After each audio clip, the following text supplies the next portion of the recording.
Hello, Gary. Hello, Guy. I've been terribly bitten by midges. What? Have you really? I have. Why? What happened? Who was he? Yeah, you're Midge and Midge who else? midges, but yeah, midges minder. Yeah. No, we have terrible midges down here on the South Downs. You know. Oh, it's a hard life, isn't it? Really.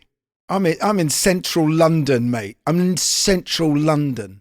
Let it be known. Yeah. Not dodging midges down here. We're dodging other things, I tell you. You know what? You certainly are. You know what was? Go on. I've got something I just wanted to mention, which is No, go on. we spoke about Pyromania the other day with Joe. Yeah. And what we didn't mention, I forgot to mention, was that John Congus worked on the album. You know John Congus is, don't you? I know the name. I can't. You don't? think. Tokoloshi Man? He's Gonna Step on You Again?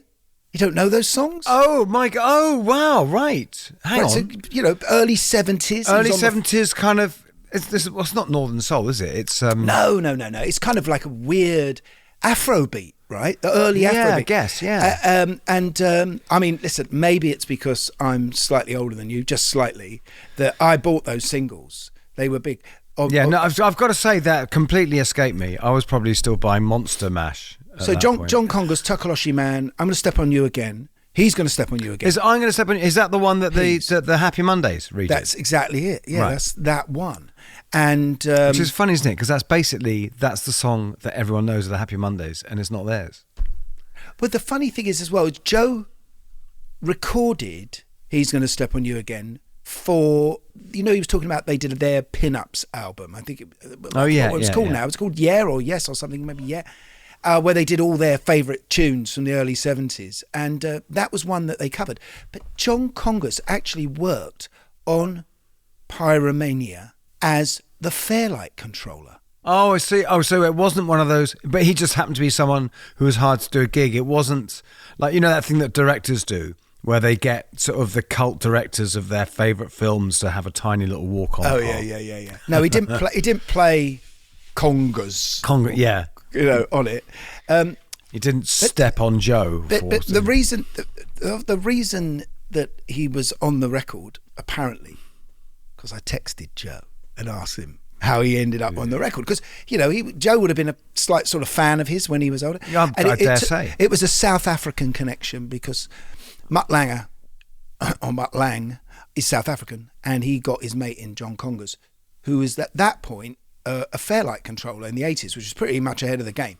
This is where the connection is strange, right? Because if you look in the Guinness Book of Records for what was the first record with a sample on, it's John Congus's He'll Step on You Again. I can never get this title right, can I? He's gonna step on you again. He's gonna step on you. That gets the credit. What's the sample? But what did he sampled with what? Well, it's 1971. How can there be a sample? It's not a sample. What it is... The McWhirter's got it wrong. Yeah, you tell him. And Roy Castle. There's an African drum loop, tape loop, on that record. So that, to me, doesn't make it the first sample on a record. No, it doesn't, because I would have thought the Radiophonic Workshop would have something to say about that. Easier than that. Mellotrons. Mellotrons are tapes, aren't they? They're tape loops. Yeah, but it's an instrument, isn't it? I know what you mean. They're sampled, but they're played as it's not off another piece of music. I mean, you're opening a potentially incredibly dull can of worms. It was just something obviously I need to get a life, but I'd gone down this little avenue. I was kind of worried when you started doing that. It was like we're turning into sort of, we've gone from being Rockonteurs to like James Burke's Connections. Remember? Anything to say? Nothing. Anything to add to that? I've got nothing to add to that. I'm beaten. Okay, good. Completely beaten. Yeah, go on. No, I said Brian Auger, right? Yes, Brian Auger. And I'm sure this has come up before, but it's about how us lads, this with a couple of years between us doesn't mean anything here, which is that when, we got into music and you just read every book there is and you're trying, because everything's there was all that history we had to catch up on. With the history that we learned, like from the Battle of Hastings and the Spinning Jenny and the repeal of the Corn Laws, there's this little period of history that you and I will have read about more than anything else, a million times. Grimelski. It's the eel pie island. Exactly. Pete, it's all that. And right at the heart of it, every fucking time, Steampacket. You're right. They're there, aren't they? Absolutely ground zero. It's like they have a significant. For some reason, the two things that just come up that seem to be like linchpins. Well, no, there's Alexis Corner, Steampacket, and the Yardbirds, and that's it. Yeah, and to a certain extent, Long John Baldry is Long John Baldry. Well, he's in Steampacket. He started it. Yeah, and Alexis Corner's. Alexis Corner's, but was he was the sort of fulcrum of the whole blues thing, wasn't he? Yeah, but he's. And then you got the trad thing, the whole Cyril Davis, Chris Barber, Oh wow, yeah, we're going deep today, but he's interesting, Brian, isn't he? Because I mean, for a start, he played on For Your Love for the Yardbirds, but way before then, this was a guy older than most. He's 84 now, so he's steeped in jazz as opposed to blues, but definitely went into blues and kind of made the Hammond his own instrument. Georgie Fame was obviously playing the Hammond, but in fact, I think there's a part of his story where Georgie Fame save it. We'll save it. But he's kind of made the Hammond a rock instrument, didn't he? Because I'm not sure. No, I think you're right. I think he might have been. No, because it was. I know he was. Well, Keith Emerson was obviously doing it later, Later, well, no, I've got I think that there might have been, if it was either a symbiosis or he kind of went from, or Keith got it from him. I think things were distorted because they were maybe turned up a bit too much, and it's not actually the sound they were looking for. But they were blues jazzers, weren't they? Those guys, Jimmy Smith, isn't it? Jimmy Smith and Jimmy McGuff. Yeah, they're big influence on him, I think. Yeah, and a lot of Jimmys, Hammond Jimmys. Yeah, Hammond Jimmys. But he went on as well. Hammond Jimmys. And then so he had Steampacket. Let's remember who was in Steampacket, not just Long John Baldry. There was Rod Stewart. So we're going to be talking about Rod as well, and Julie Driscoll. But of course, but what's extraordinary, and I think today might have been the first time I ever heard Steampacket, because that was the thing, they never recorded, or they did record, and there was sort of contractual fuck-ups or whatever. So that's why. So they're this sort of mythical band who sort of left no trace. 3 vocalists as well, but then after but then no one ever says who else was in the band. And then Rod went off and did what he did, and Long John Baldry left and formed. Actually, Long John. No, Baldry. I think Brian left and took Julie. Maybe. There you are. We'll ask that question, because then Brian they go on and have a big hit. But how we need to be saving this, guy. We need to be saving it. But I do want to say one thing about Long John Baldry, which I found out. He was tiny. He was actually tiny. For a 6'7" man, he was incredibly short. In the same way that you could be incredibly short. He ended up years later, obviously, when he wasn't making records, as a voice in Sonic the Hedgehog cartoon. Oh. Did you know that? I did not know that. Yeah. But I think that's a great one. I'd love to end up as a voice on Sonic the Hedgehog. Well, play your cards right, son. Anyway, he goes off and makes amazing jazz records, amazing jazz rock records. He supports Led Zeppelin, he supports the Rolling Stones, and some of the stuff on Brian Auger's Oblivion Express is incredible. I'm so glad I've been listening to it. Not to mention playing Jimi Hendrix's first ever London gig. Oh, and Keith as well, Keith Moon. Keith got up and played with him. Hey, save it. Let's get him on. Welcome to the Rockonteurs. Okay, guys, I'm ready. You know this thing about the 10,000 hours of experience? When we recorded Arnold Lane, we'd done about 50 hours. I love the fact he's dancing to it naked. Like, it's so hedonistic. It's so liberating. How brilliant. We knew the moment that the 5 of us were in a room, like the first 3 chords, was like, oh, we finally all found each other. I'm in a band now. It's called Roxy Music. He started playing that as his main guitar. So it was his main guitar, so I just said, you can have it. Thank you guys for still being around, still making making music, still being into it, and doing this podcast. It's fabulous. Everyone in the band was completely disengaged from their partners while we made Rumours. That's a big tune for sure. I actually wrote that originally for Tina Turner. The Rockonteurs podcast with Gary Kemp and Guy Pratt. Keep on rocking! Thank you for doing the Rockonteurs. We've been looking forward to this. Oh man, my pleasure. My pleasure. Because we were saying, Brian, what's great is that you're right at the absolute fulcrum of that kind of most important formative bit of everything that British music became, and it's like especially Steampacket are just so important, fundamental, seminal, fundamental. Well, it was funny because I started to, I was a jazz piano player. I still am. You were self-taught jazz piano player, were you not? Originally. I was actually. I was incredibly impressive. Well, the thing was that I was born in '39, so the first things I remember is being carried to the air raid shelter every night because they were bombing the hell out of us at that time. Where is you're in London, right? Where in London? I was in Latimer Road. Oh my God, you're kidding! What? Notting Hill? Yes. And, this thing went on and on, and nobody explained anything to me anyway. I just thought there's a lot of nice lights in the sky and flashbangs and stuff. Cool. Yeah. Quick, get in there. Were you evacuated? I was actually, because this is the really great, actually, was that the government had decided that at a certain point, the bombing was just going on and on and on, and they decided they would take the kids and take them out of the range of the bombers. So I got taken to a place called Batley, Yorkshire, which yes, that's where Robert Palmer is from. Exactly. Oh, sorry. Did I ruin a story there? No.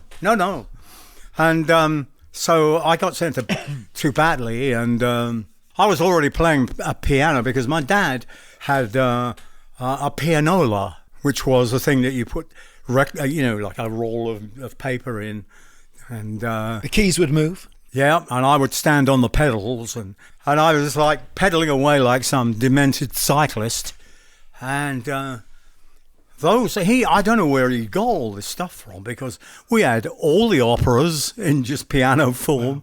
And stuff like Moonlight Sonata and concertos, and we had Puccini. I loved him. And you could see what the piano's doing as well, couldn't you? You could see what the piano keys are doing. You could see it on the notes. Yeah. So one of my favourite concerti was the William Tell Overture. And I had, and I watched the notes play, and it went ding ding ding ding ding ding ding. I went, well, I could do that, but he's doing it down there. But this is the same up here. It's just higher up, And so I went, okay, let's try it then.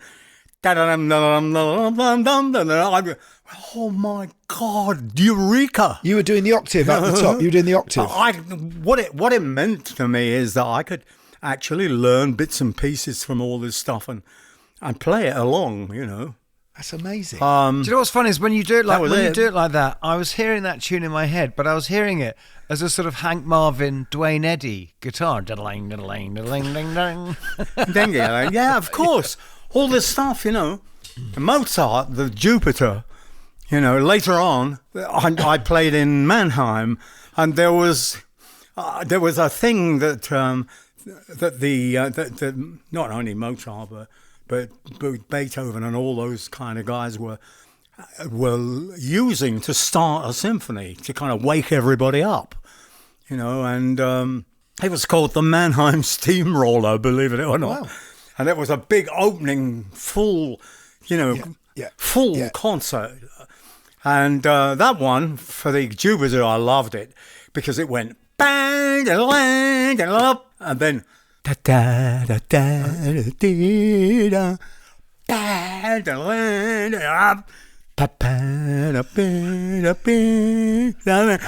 bang dong dong bang bang bom bom bom bom bom bom bom. You know, I can imagine 4 rock drummers. Yeah, but you know that, what else? You know what else he's setting up? He's setting up geography. It's a call and response. This loud one is right by you, and then there's this quiet one which is way off in the distance. Or he's stumbled into. I think I'm right. The Mannheim Steamroller, and then I think we better put something in for the birds. You know, something in for the ladies. So it's a wake up and listen. So so all of that goes into rock music in the end, especially the kind of music that you were going to make. Of course. Because more to the point, what I can't believe is that there actually hasn't been a band called Mannheim Steamroller. But there was. You sure? Yeah. No. But there was Brian Auger's Steampacket though. Well, the Steampacket, yeah, because that's from the Packet Steamers. We didn't know what. Yeah. That's right. And if you were somebody who played with great gusto at the time, you know, you were called a steamer. So I said, well, who do we get out of the band in the band? Well, I mean, better have him because he's a steamer.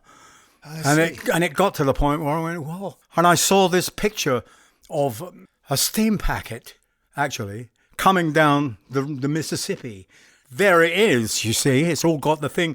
It's got blues in it. It's got water in it. You know, It's got all that kind of stuff. So, is that something you'd put in an advert in the back of the Melody Maker, isn't it? Wanted musician must be a steamer.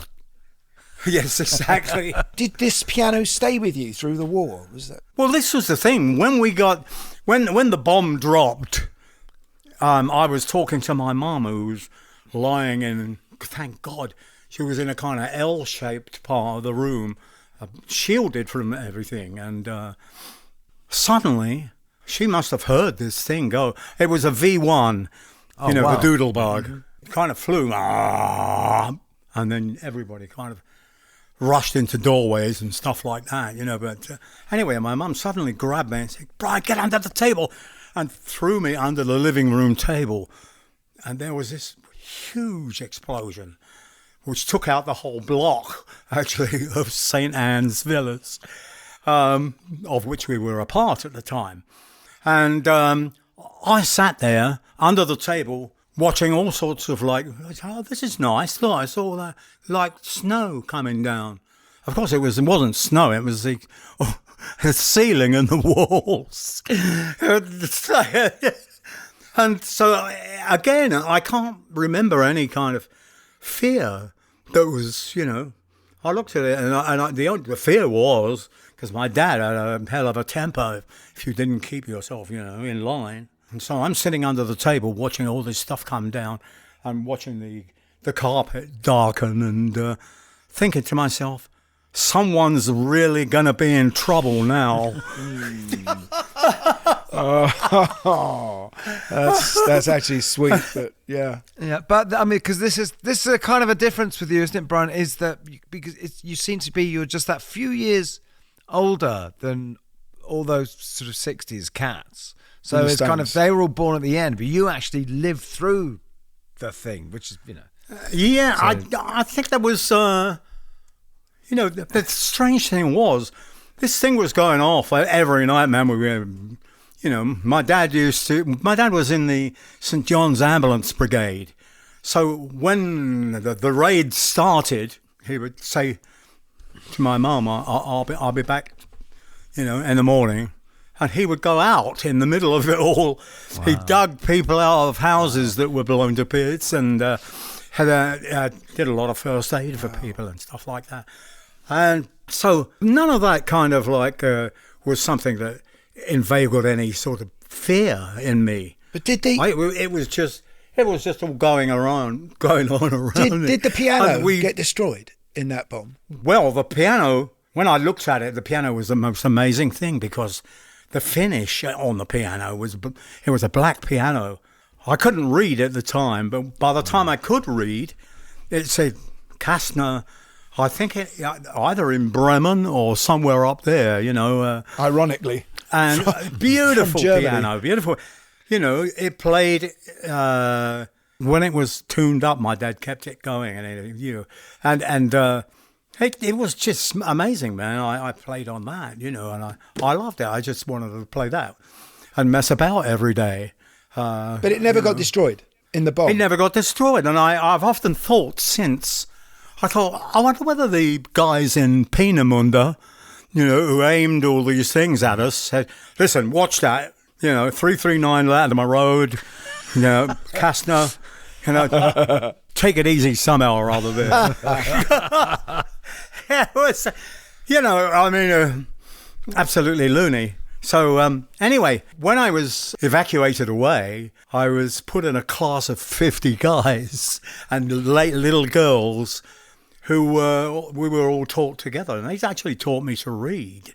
Do you mean read or read music? No, read. Oh, right, yeah. Just read, probably, yeah.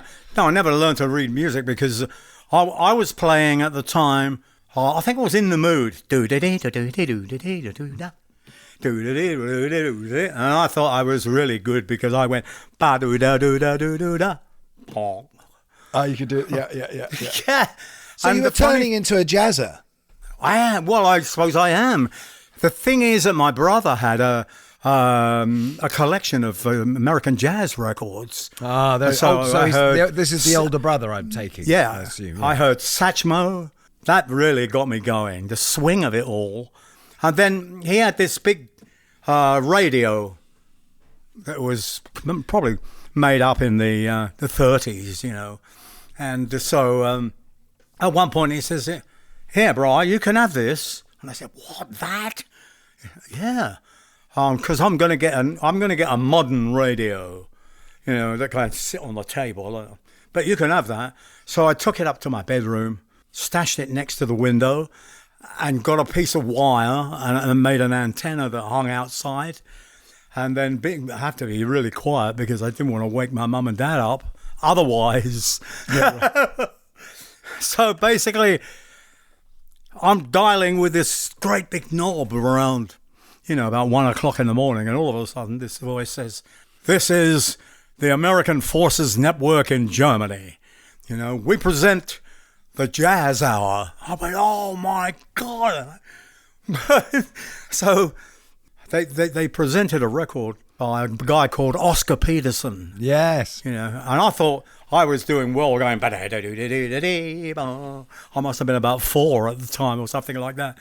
And when I heard Oscar play, I was stunned into silence. I thought about it all and went, I want to play like that, but it's going to take a long time. But what's amazing is, remember that Oscar Peterson had a BBC Two weekly show when we were kids, didn't he? He was on TV every week. That's right. It's amazing. That's right. Amazing. Yeah. And there was another lady.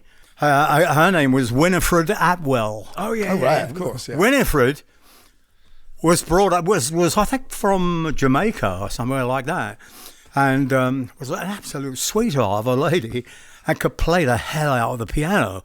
And I imagine that at that particular time, her colour and her background wasn't something that somebody would say, "I say, let's put this lady in front of the BBC Home Service or something like that."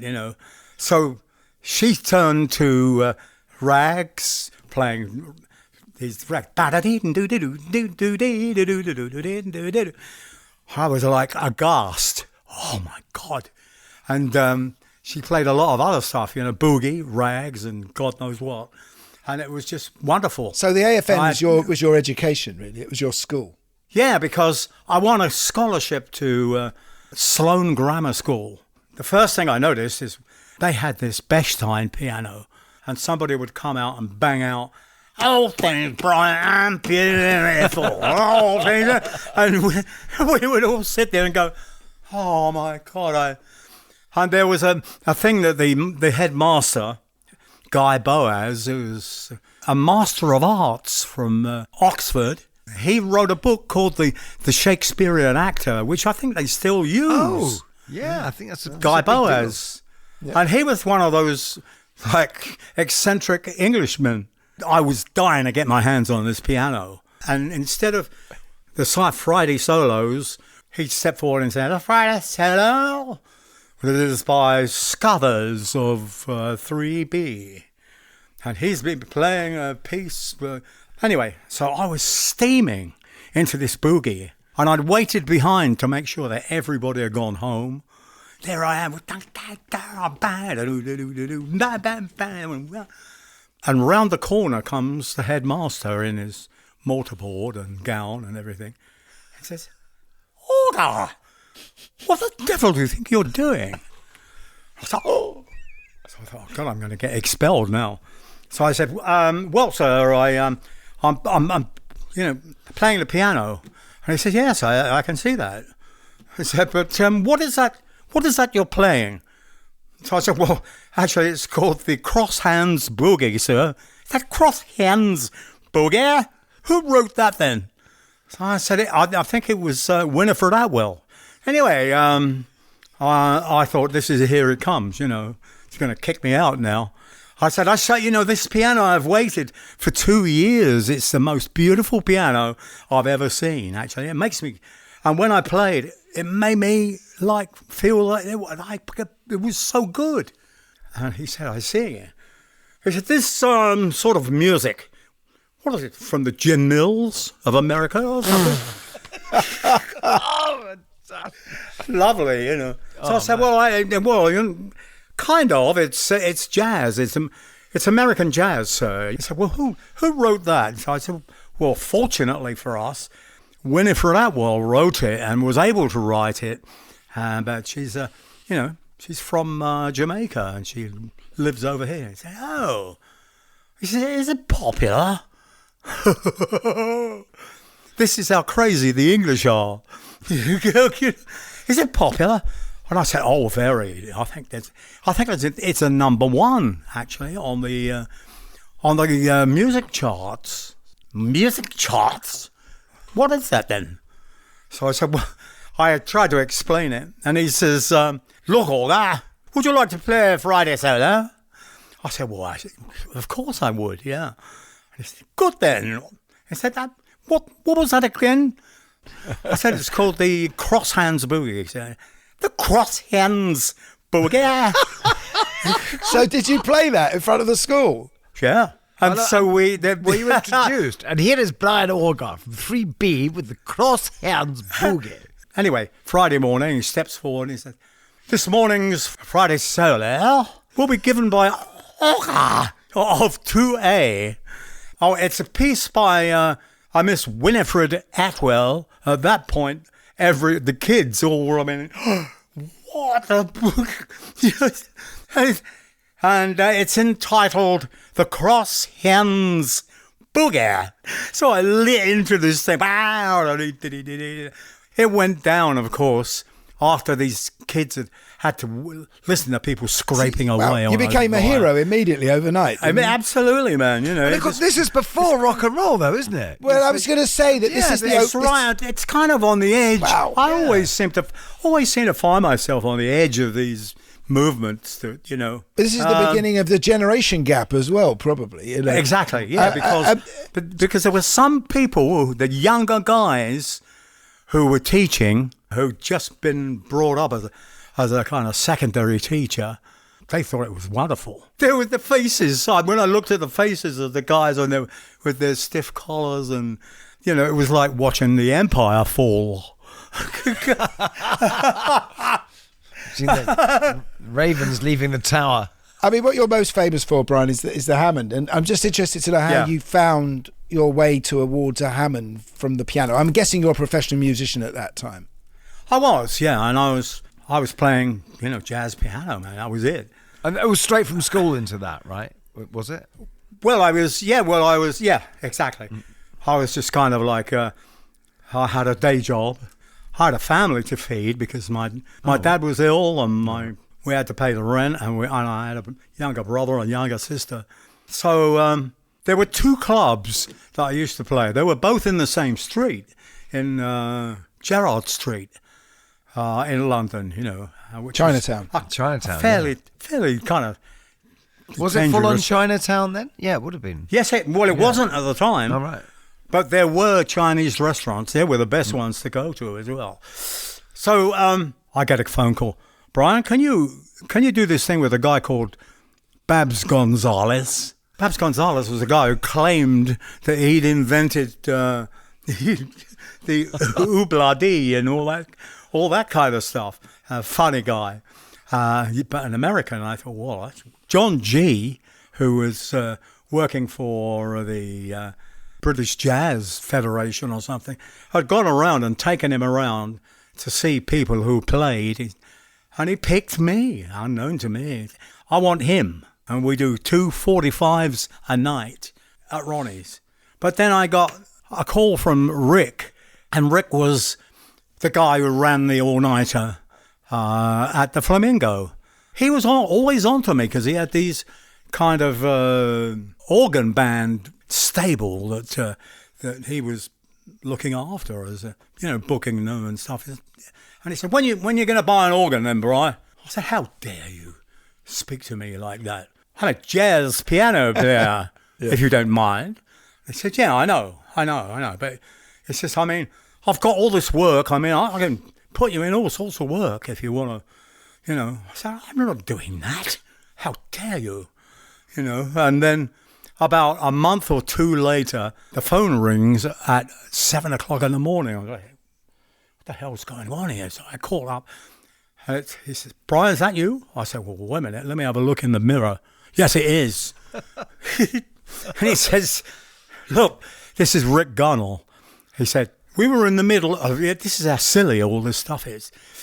We were in the very middle of a kind of heat wave of all things in England, in the August there, and his main band, which was doing about 3 gigs a day, was Georgie Fame and the Blue Flames. Oh yeah. And poor Georgie had gone down, fell asleep on the beach, and got really badly sunburned and was carted off to hospital.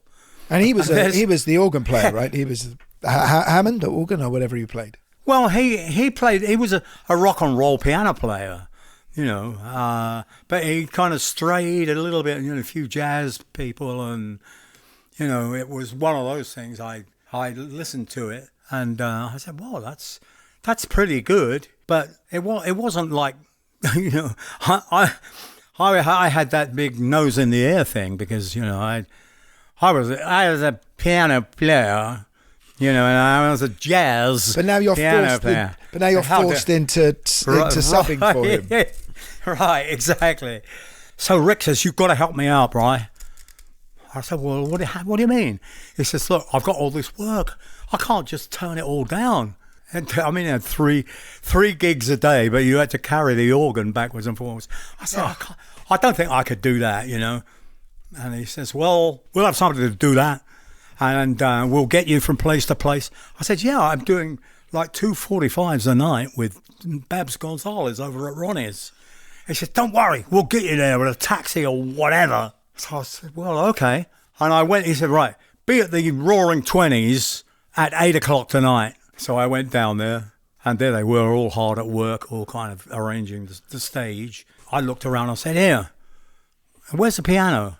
And this guy said, "No, there's no piano, mate. No, not here, no." I said, "What? Well, what am I supposed to play then, for God's sake?" He says, "Well, it's Georgie's organ up there. I mean, that's basically it." And I thought, Rick, he lumbered me into it, So I thought, well, it's like, don't panic, Auger. And I said, I never played one of these things. He had an M3 with all these switches and stuff all over. So I went, I was already a Jimmy Smith fan. Big jazz organ player. Yeah. Don't panic. Let's try to assemble these things so that they sound the nearest to Jimmy Smith as possible, which we did. And I meant the tunes that they played were very, very simple stuff, really. So we did the whole evening, Did you fall in love with it? Did you fall in love with it? I suddenly realised what power it had to speak through a band. Yes. Instead of all these grimy old rosewood pianos that I got stuck with, But also just suddenly having 2 keyboards and pedals. I mean, did you have all that? Did the M3 have all that? No, they didn't. Oh, okay. It didn't. No, it was just that organ, you know. But I guess the big discovery would have been a Leslie cabinet, wouldn't it? Which is the famous spinning speaker, which was the classic sound. Yeah. I think that was what was, going on. There was no monitors or anything like that. Yeah. So poor Georgie had to sing through this whole thing, And anyway, that was it. So the funny thing, I remember this. I got off the stage in the break, and I was walking to the bar to get a Coca-Cola, and some guy came up and said, "Here, Brian, I didn't know you played organ." So I said, "Well, I don't really." He says, "Well, wait a minute. How long you been playing organ then?" I said, about 45 minutes. Total madness, man. But that's who trapped me into suddenly discovering the things that you could do, with. But so is there a thing here? Sorry, with what you're saying, that if Georgie Fame hadn't fallen asleep on the beach, got sunstroke, then you might not have been forced to discover the thing that is you. I say that when I look back, the universe has been very shocking to me. It's always dumped me in a situation where I thought, this is the end. But it wasn't. It was the beginning of something else. Yeah. And I think there was one of those moments, Let's talk about Steampacket, because Long John Baldry was already in a band with Rod Stewart, a very young Rod Stewart. And this is how I think they met, because John Baldry had a band called the Hoochie Coochie Band, right? He was a famous blues... The Hoochie Coochie Men. Thank you. He was a blues singer. And apparently, leaving the Eel Pie Club one night after doing a gig, he bumps into a young Rod Stewart, 17 or something, singing a blues song, busking a blues song at Twickenham train station. Really? Eel Pie Island had something to do with that. So he joined a band. He joined John Baldry's band. How did you end up coming together with them and Judy Driscoll? Well, he was kind of skating around and sitting in with different bands, all dressed up in his suit, sort of the Carnaby Street special. And I was called. I did this gig. It was in a place called the Twisted Wheel in Manchester. I loved Manchester, actually, to play there, because people were so expressive, and it was this one of those things. I went to see Elton John in Manchester last year, and he did a big thank you to the audience, and he brought up the Twisted Wheel and how important that had been to him. Yeah. Of course, because hang on, isn't there a connection here? Didn't Elton play? What was the first band Elton was in? He was The Brotherhood, I think it was. Something like that. It was he played keys for one of these guys. Maybe. Hang on. Baldry? Hang on. We're getting into Pete Frame territory. Don't worry. Move on. Yeah. We'll come to that. Yeah, he. I got a call from him years later when he says, I pick up the phone. Call from who? Long John Baldry. Elton John. Oh, Elton John. Okay. Yeah. He says, Brian, it's Elton. He'd never done this, man, So I said, Elton? He says, come on, mate. It's like Elton John, I said, what? I couldn't believe it. I said, Elton, for God's sake. How are you, mate? And he said, well, I'm okay, but I'm in a rush because, I'm now on the way to a gig and I'm leaving on a plane very shortly. So I said, oh, okay. I said, so what's going on, Elton? So he says, well, I just wanted to tell you, I saw your article in the Manchester Guardian, and you mentioned Winifred Atwell. And I said, well, yeah. And he said, well, I mean, we all loved Winnie. I said, what do you mean we all loved her? He said, no, everybody loved Winnie. He says, and I found out afterwards, I asked all the piano players I knew, do you like Winifred Atwell? Oh, yeah. Why was he calling you, though? He said, well, I used to kind of dodge in the back because I was like, but I did follow you all the way through in the the Brotherhood. Oh, amazing. And I said, well, why didn't you come up and say hello, for God's sake? He says, Baldry was my... So Bluesology, when Elton was Reggie Dwight, he played piano with John Baldry, Long John Baldry singing. How did Julie Driscoll come into this mix? Well, I was called up to do a couple of sessions, recording sessions, and they were for Julie. I didn't know Julie, but when I heard her sing, I went, wow, well, that's somebody I should keep my eye on, because she's a hell of a singer. And later on, I found out that she was being managed by the same manager as me. And is that Gromelsky? Yeah. This is the Twisted Wheel thing, all right? We played the Twisted Wheel, and who should turn up in the break but Boulders? I used to call him Boulders. Look here, Boulders. So anyway, he says, here, Brian, this was a household name at the time. And he came up and he said, look, my managers would like to have a word with you, actually, on Monday. This was Saturday night. What's the chance of you coming round, you know? I said, oh, sure. So I went, and there they were all sitting there. And apparently the Hoochie Coochie Men, which was Baldry's band, and there are some tales about them that were just outrageous. And his manager said, look, Brian, the Hoochie Coochie Men are completely out of control. John can't control them, and neither can we. You know. I said, well, all right, so what? You know, he said, well, I'd like to start a new band. Oh. And I said, well, you know, who are we going to have in the new band, or how does it work? He says, well, Baldry was there, his agent was there, his manager was there, my manager was there. And I said, well, what kind of band are you looking for? I said, well, it could be blues, it could be some jazz, it could all sorts of kind of ramifications. So I said, well, okay, let me think about this. And he said, I've got to have this young singer, Rod Stewart. And I said, well, Rod Stewart, I think I'd already had a jam with him. He kind of sat in with my band at one point. And he said, that's the only stipulation. I said, well, the thing is this, mate. If you want me to start a band, then everybody goes from the last band. Because it's no good, man. It goes completely down the drain otherwise. And he says, well, all right, yeah, but I insist upon having Rod.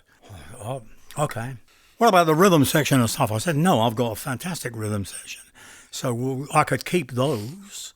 And then I've just done the record, a couple of tracks with this girl called Julie Driscoll, who's in our agency. I said, we should add Julie. And they went, well, how does that work then? I said, well, you know, if you're going to have two male singers, I mean, what are we going to do exactly? One of them stands around, or... You know, is this one of those like American, you know, things that there's two singers in it? Someone's just playing a tambourine. Exactly. The maracas. Exactly. So I said, look, here's an idea. I've just done these recordings with a young lady called Julie Driscoll, and she's got a hell of a voice, man. And I think we should have her in the band. And they all went. Rod said, oh, no, we can't do that. I said, well, why not? He said, well, we won't be able to swear, will we? So I ignored that, and I said, look, and they said, well, how does that work then? You know, with all these people. I said, like this. I go on. I play some Jimmy Smith stuff, some Brian Auger stuff, to kick the evening off, you know. And then on comes Julie, and Julie sings some of her greatest hits from, different people that she loves. And then after a couple of them, and I could sing back up for Julie. And then Rod comes on, and we can all sing back up for Rod. And Rod does his Sam Cooke kind of impressions and sing stuff for So it was a slight review quality about it. Really, exactly, you know, because otherwise, how are you going to organise this? And I said, and then Baldry comes on, but this is great because with these people who could sing background, and they know blues, and they know, they also know, stuff from the church, and so we could do. Gospel. We could do that. Hit gospel. We could do. John could sing gospel. Could sing his hits. Amazing. And everything went quiet. And they all kind of looked around and went, well, what do you think? Well, why don't you just call me? There we are, and they called me and said, yes, we want to do that. And you supported the Rolling Stones? Oh, you went on tour with the Rolling Stones? Who were yes, kids we did, compared to you. But they were breaking at the time, I guess. Well, I mean, with the kind of road-making equipment, I'm sure they could be broken very easily. However, the Stones that we replied to as the strolling ruins, everybody had a another name. It's just very English. But how was that? How was that playing with them those early tours? 'Cause it was just screaming girls, wasn't it? Yes, it was. Yeah, only for a couple of rows, but then the place was full up. I'd go down. Only once or twice, and I knocked on the door and introduced myself, and they all kind of, a jazzer. I see. I would have thought Charlie was all over you. He was. Yeah. That was exactly my point. Was the only one. Okay, sorry. The only one that came out and said, "Here, Brian, come over here, mate." So look, I've arranged a play because we were at the London Palladium, and they said, "I've got everybody. We've got all this time in the afternoon, and so we could have a jam." I said, that's a great idea, man. So we did, and we jammed. They had a safety curtain, and so it didn't matter who was behind there. So anyway, we did this, and we had a jam, and it all went off really nicely. Fantastic. I wish we'd have had a way of recording some of that stuff, but we didn't at the time. Well, that was going to be my next question, because this is the thing is that Steampacket, their stuff has now come out. But at the time, there was no album or anything, was there? No, there wasn't, because within the Steampacket, there was John Baldry's manager, there was Rod's manager, there was my manager, and Julie's manager, and they managed to argue amongst themselves for 2 years. We couldn't get... And that was completely stupid, because John had, I think it was London Records or something like that, a really good label, and he should have insisted that that's it. It's coming out. If we do a record, it's coming out on that label. And I would have agreed to that. But I don't know what went on but it just went on and on. But there's some recordings out there now, aren't there? Yeah. There's basically one album which seems to be out in 2 different versions. Did Jimi Hendrix get up on stage? Did Jimi Hendrix get up on stage with the Steampacket? What happened? What was that story? No, wasn't that. Well, let him tell it. Yeah, let him tell it. Yeah, sorry. That was a separate thing altogether. I got a call from Chaz Chandler, who Jimmy's manager. I knew from the Animals, and he says, "Here, Bri, you want to come up to the office and talk to us?" And he'd already stopped playing, and I thought, who is this office then? And it was Mike Jeffrey.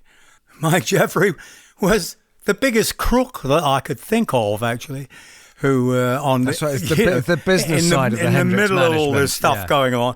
And to be fair, I said, well, I knew inside myself this wasn't going to happen. But I said to Chaz, I said, well, if you want to talk, man, I'll come up, just to make sure that you don't sit there with egg on your face. So anyway, I get to the office, and he says, "Here, Brian, we brought this great guitar player over from New York, and we want him to, here's the words, we want him to front your band." And I was supposed to collapse on the floor with joy at that, but I said, wait a minute. I've got somebody who fronts my band. It's Julie Driscoll. I said, what am I supposed to do? I've got a guitar player. I've got a great singer. What do? Park them on the pavement, in Piccadilly and wait for somebody to kind of, pick them up? Mike Jeffrey leering underneath this dark glasses and, behind the desk says, well, that's your problem, isn't it? And I thought, spoken like a true Mike Jeffrey. So I said, no, I can't do this, man. I'll tell you what I can do, though. I said, look, I'll tell you what. I think it's a Monday night tonight, and on Thursday, I'm playing at this place called the Cromwellian Club, on Cromwell Road. And you'd be most welcome to bring your guitar player, and in the break, he can sit in with my band if he wants to. And so Chaz says, right, we'll be there then. I said, good. Okay, so we leave it. We get there. We play the first set, and the place is jammed because it was the only place you could get a drink until 2 o'clock in the morning. Right. So somebody had done a great job of bribing the Kensington Borough Council, So here we are. It's like buzzing. It's crazy. Everybody who's everybody. So there were about 5 or 6 well-known guitar players there, and people like Lulu, and it was the business. So Clapton. So anyway, and all that lot, I guess. In the middle, up comes Chaz with Jimmy, and he said, "Brian, this is Jimmy." And I say, "Hey, Jim, how you doing, bro?" And he says, "Oh, can I sit in with your band?" And I said, "Well, depends. Yeah, sure. What do you want to play?" And he gets his guitar and he strums these chords. Blang, blang, blang, blang, blang. I said, sounds all right to me. It was actually the chords to Hey Joe. I'd never heard this before.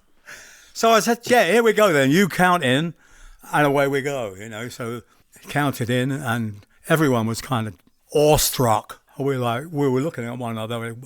Is this real? And he played the hell out of this tune, and then we all had a go at it, and it was great. And had you already been playing elsewhere? This wasn't his first gig of all in London ever. No. He'd been playing. He'd done the Bag of Nails and everything. It wasn't a gig at all. It was just a sit-in, and I said at the time, it's going to be could be, if you do it at the Cromwell Road, it could be like a kind of like a showcase for him, and that would get you off on the right foot here. Basically, I couldn't believe it, man. I mean, Clapton, Boulders is Baldry. Clappers. Yeah, Clappers is Clapton, right? Clappers went home. And said, well, that's it then, isn't it? Back to the drawing board, isn't it? Yeah. When you did the Hendrix thing, I'm just wondering if Trinity, if you've had your hit by that point, if you've had this Wheels on Fire. If that's at that point, I don't think we had. Okay. Right. But it was coming shortly, yeah. Right. And it was funny because those were tapes that were sent. Everybody knows about the tapes, the tapes. The basement tapes, this is, isn't it? This is the basement tapes. And by the time they got to us, there was only two songs left. There was This Wheels on Fire and I think, the Tears of Joy or something like that. I had to listen to this and I thought, I can't do anything with this. It doesn't work. None of this works to a kind of rock beat that I know about, And then I thought to myself, look here, Auger. You're a jazz player, don't forget that. You've heard walking bass before. Now get on with it. And I thought, right, okay, well, whoever that is, you're probably right, because I could make it more like a march. At that particular time, it was very, there were some very strange lyrics floating around, because it was that kind of time, We're going to need to zip along a bit now, unfortunately, Brian. I knew her, need to zip along. Yes. Anyway, let me not confuse. How was the Zeppelin crowd, by the way, when you went out with them? Was that completely? Were you feeling your way through that as there was something happening? Because in a way, you were going to move from Wheels on Fire and making a single into the sort of bands who weren't making singles. So eventually you end up in, with Brian Auger's Oblivion Express, in a more sophisticated world of music.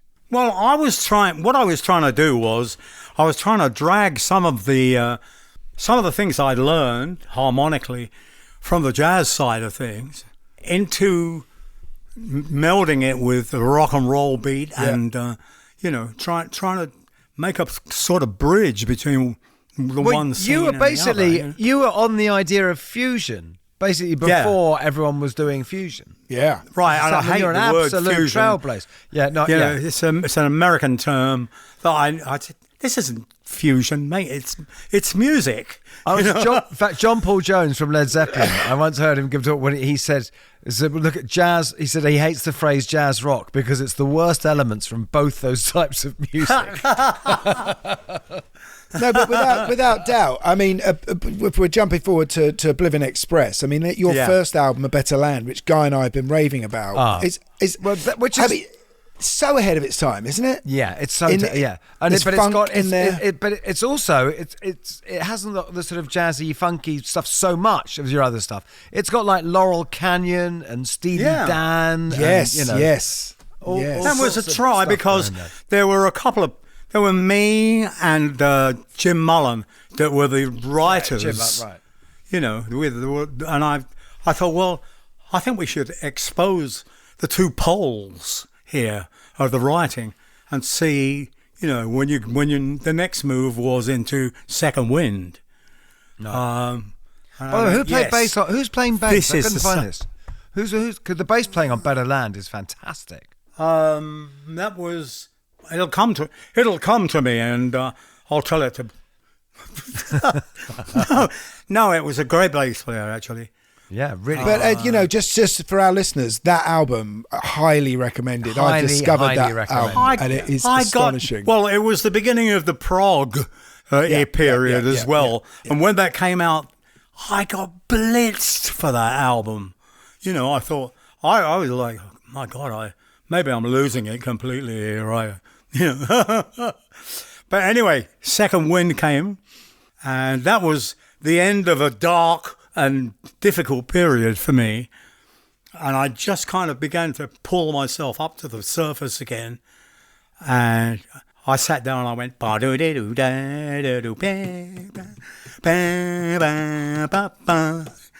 Second Wind. My second wind is blowing.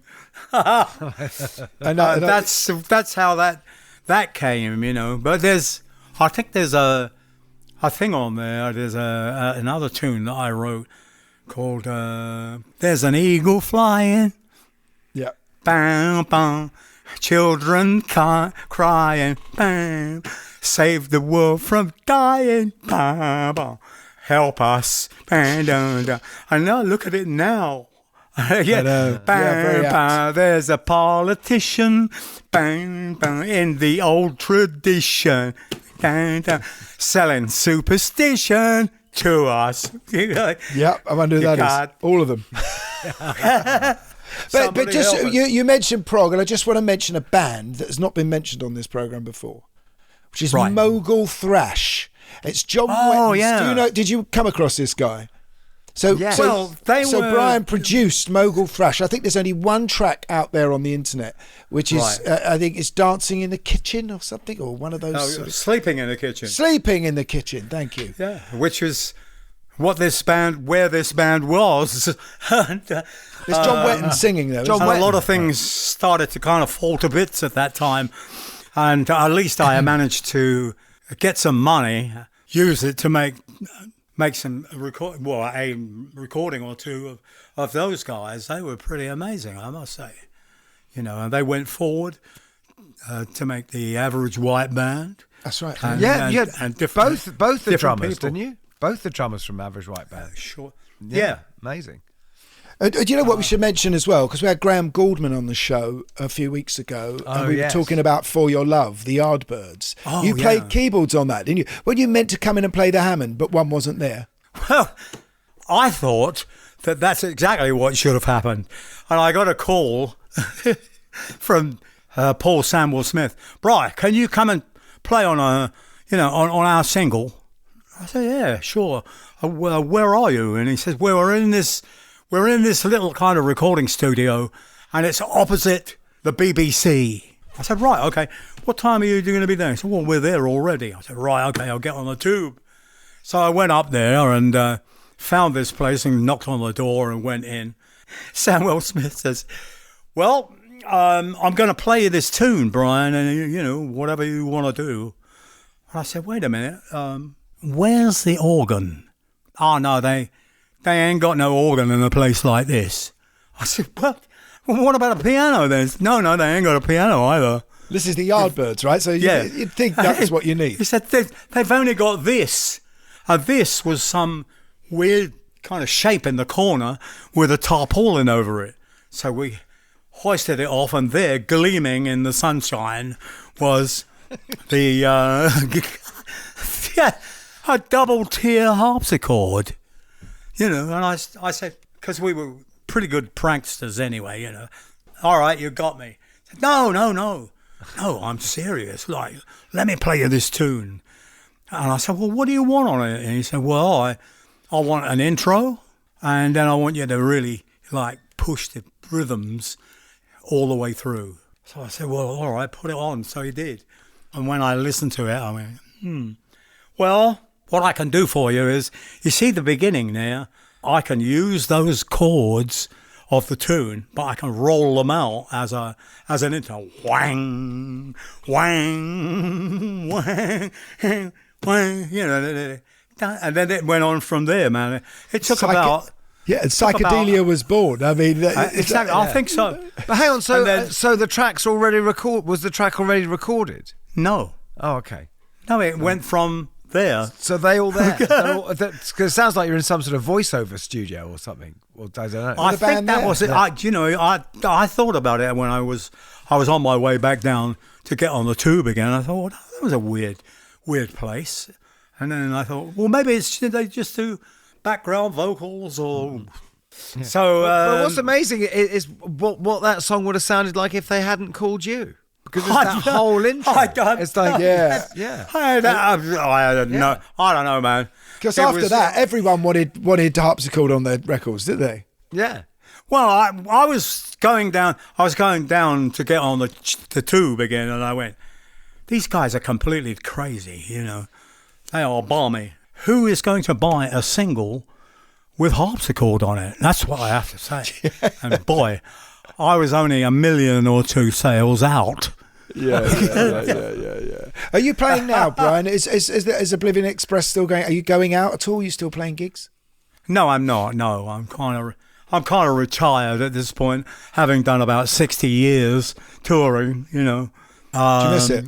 It's nice to stay and see my grandchildren and hang out with them. But it looks like you've still got a setup there. You're still playing, aren't you? So you seem to have a nice setup there at home. Yeah, I still play, and I still write stuff. Anyway, French guy who used to play piano in a bordello wrote these 3 things called a gymnopody. Oh yes, Sati. Yeah, Sati. That's it. And I've got 2. I've got 2 of them that I've written, and I'm working on the 3rd because they're so nice. Brian, it's been a pleasure talking to you and hearing some of those amazing stories. Yes, there's plenty of them. Anyway, thank you for giving us your time. It was an amazing period, and anyway, it's been a great pleasure to talk to you guys. And maybe we'll do it again at some point. Yeah, and if we're over on the West Coast, point it out because it was actually pointed out by Mark Lusty, the guy who sort of sorted this out, who I was at school with, that today was International Jazz Day. So there you go.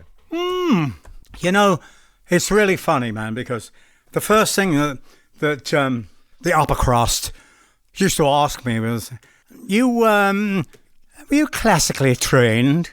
I said, no, I wasn't actually. I just kind of got it together myself. There was no schools or anything like that. And I thought to myself, all these years later, jazz arrived because a lot of the guys, unfortunately, had to fight in the Civil War over here, which was diabolical. when you think of it all, left a lot of their instruments lying around down in the south where they got a hammering. And there is where these things were picked up. And some people started getting really good at it. And then 2 or 3 people got together and it got even better. And because before then it was just the guitar. Then suddenly it was the keyboard and the trumpet. Yes. Of course, because I guess... And then suddenly... People couldn't afford them, could they? No. And there were no schools to go to learn jazz.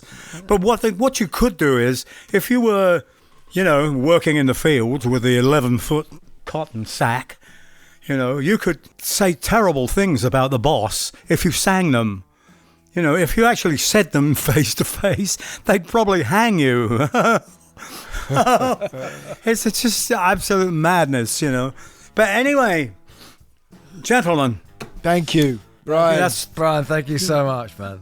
Thank you so much. And, I hope we do this again. Oh, so do I, man. Fantastically entertaining.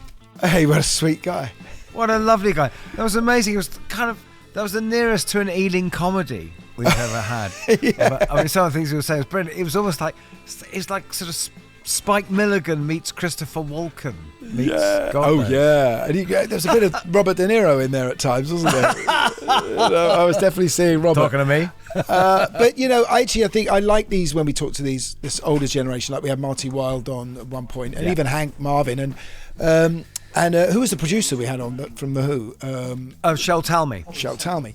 So, they just go back more into the roots of where we all came from. And it seemed to me that when he was describing his house being blown up by a doodlebug, and that noise, it's kind of what rock and roll was trying to reproduce in a way. Yeah, more of that noise. No, louder than war. Louder than bombs. On that note, that was an amazing little history lesson at the end about, which is so true about the Civil War, meaning there are all these instruments left around. That was really interesting. Yeah, really interesting. Brilliant. Yeah. Very nice episode. We'd like to thank Ben, of course, who produces our show, Ben Jones, every week for Gimme Sugar. And I'm going to see you next week. We've got someone else, haven't we? There'll be someone. We'll think of something. We'll pull something out of the hat. All right, all the best. And it's good night from me. And good night from them. Rockonteurs is produced by Gimme Sugar Productions for Warner Music Group UK.